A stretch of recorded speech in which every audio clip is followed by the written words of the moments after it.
Today I'm going to do like a bit of a Q&A kind of video because I get a lot of questions about my condition and that on YouTube, and I'm not very good at replying. So hopefully this will kind of clear a few things up. So just to like update you on, that's eBay. So just to update you on everything that I've been doing since my last video, which is like ages ago. I've started my new job and it is very draining, but I absolutely love it. It's my favourite job that I've done so far, and I can see myself staying there for quite some time, which is good. So yeah, I mean, I'm working with people that are level 4 challenging behaviour, so it is very difficult at sometimes. There's a lot of unexpected altercations and behaviours and stuff like that.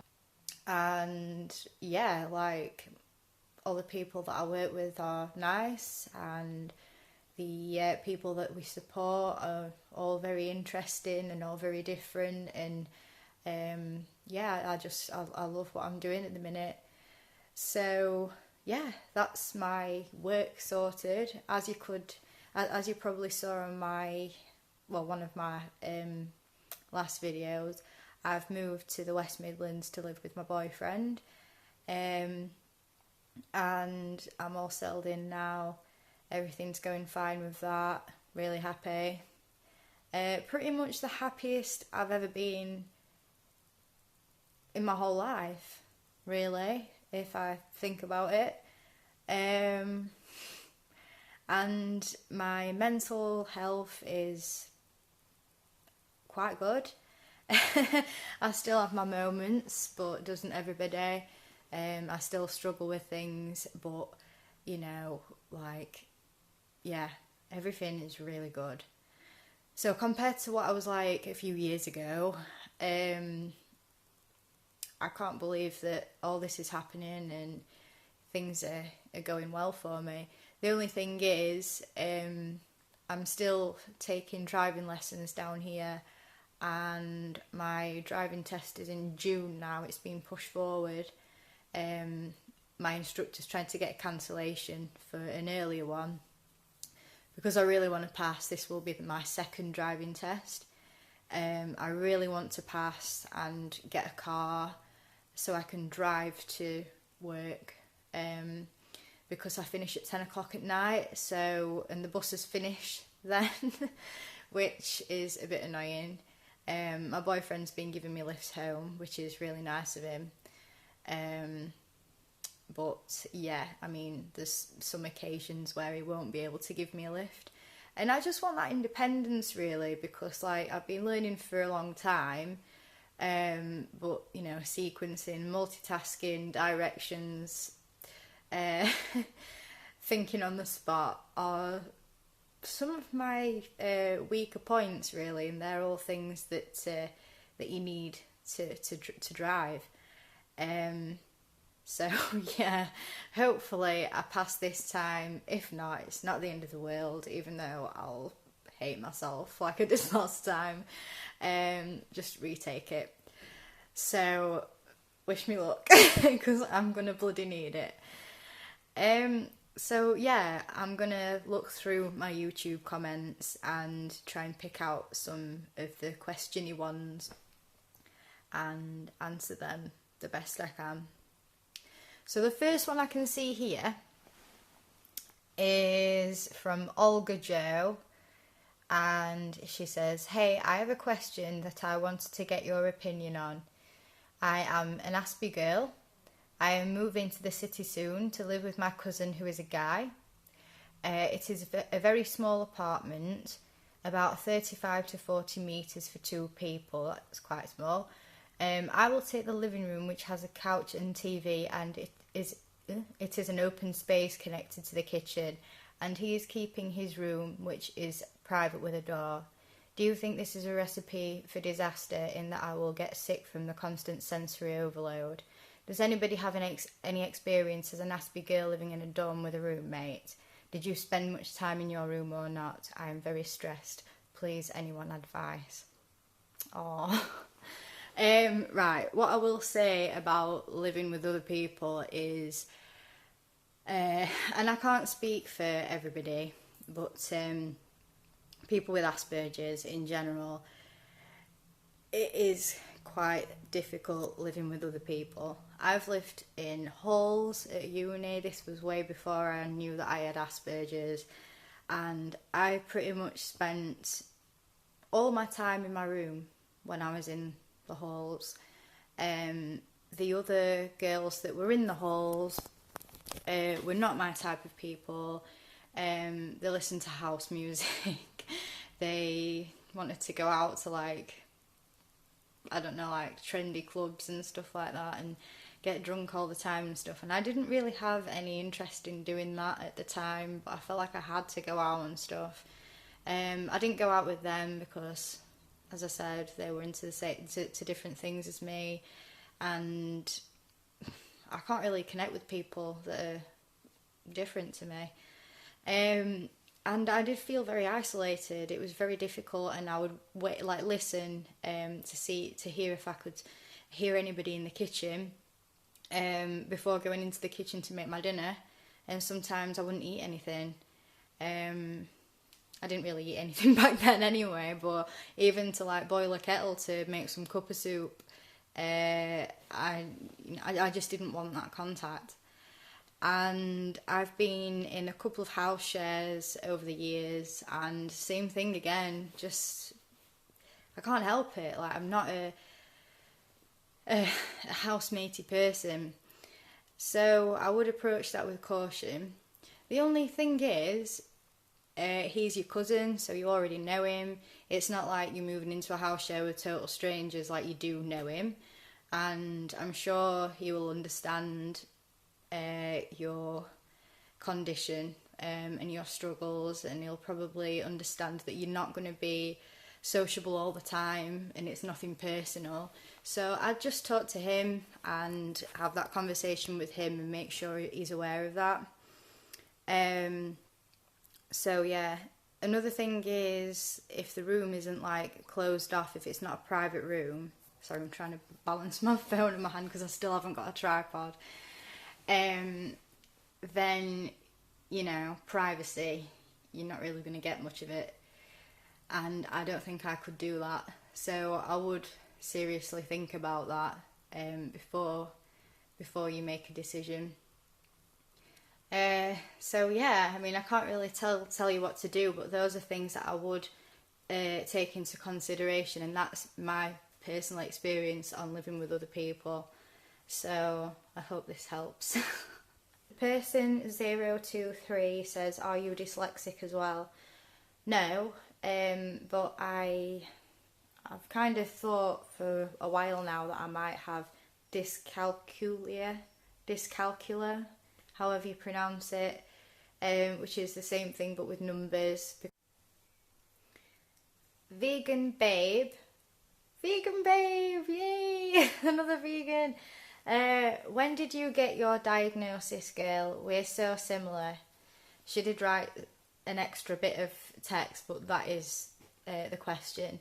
I got diagnosed when I was 22, and it was in November of whatever year it was that I was 22. Sage Mage Fox says, hi Anna, I have looked at some of your videos. I am wondering about your experience with therapy. Do you have a therapist, or have you ever had a therapist that has been very helpful to learning how to express yourself as well as you do, and who gave you tools that helped? Dr. Richard Smith from SARNS, which is Sheffield Adult Autism and Neurodevelopmental Service in Sheffield, and he was fantastic. I cannot fault that man. He is, when it comes to Asperger's and autism, he is the man you want to see, because I learned so much about my brain and so much about autism and, you know, my strengths and my weaknesses, and, you know, we did tests and everything to see what kind of career I could do and what I need to be careful of, and, you know, how to manage my life better. And I can honestly say that that was a huge turning point. And I mean, I was still struggling at that point when I was seeing him. But yeah, it was really, really educational, and finally all the pieces fitted together. So if you wanted to start therapy or, you know, counselling or whatever, I would definitely recommend finding somebody that specialises in Aspergers and autism, because it will be a lot more rewarding. Alistair Reed says, I was just wondering, do you know how to deal with colleagues who talk behind my back at work, coming from an Asperger's sufferer? This is a problem I'm experiencing at the moment. Sorry to hear that. I know how that feels. That's happened to me before in the past, before I was diagnosed with Asperger's. And I, not solely for this reason, but I quit my job. That is a job that I was really unhappy in, and it just wasn't worth me staying. I was really depressed, and the fact that my colleagues were bitchy and judgmental and just not very nice wasn't doing me any good. It really depends on the context. If you do a job that is very social and you have to be all teamwork and everything, then it's probably something that you'd be worth taking up with your manager, or whoever's in charge, and just, you know, make them aware of it, because at the end of the day, it's bullying, and bullying is unacceptable, and you don't deserve that. So they should be able to do something about that. But if it's just like a job that you could do elsewhere and it's really getting you down and you hate going to work every day, I'd probably start looking for another job, because not all colleagues are like that. It's just, you know, a select few people that are unfortunately shit.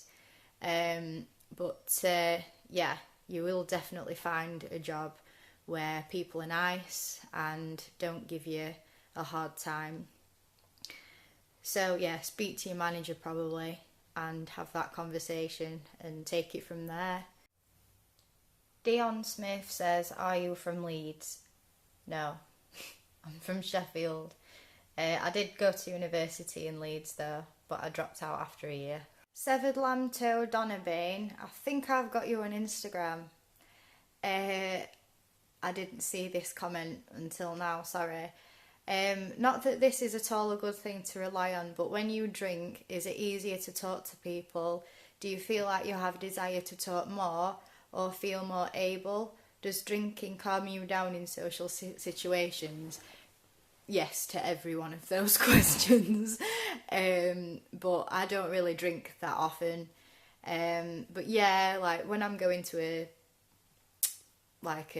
birthday night out or something, or a pub, and I know that I've got to stay there for a few hours, I probably will end up getting drunk, because I'm so shit in groups of people. And you know, but like people said to me recently anyway, when I get drunk, like, I'm not a knobhead or anything, I'm just really loud and really like outgoing and friendly and that, and make people laugh and stuff, as opposed to when I'm sober, unless I'm with some people that I really know very well, and you know, I know the sense of humour and how they socialise and everything. I just know them, like, I'm fine with that.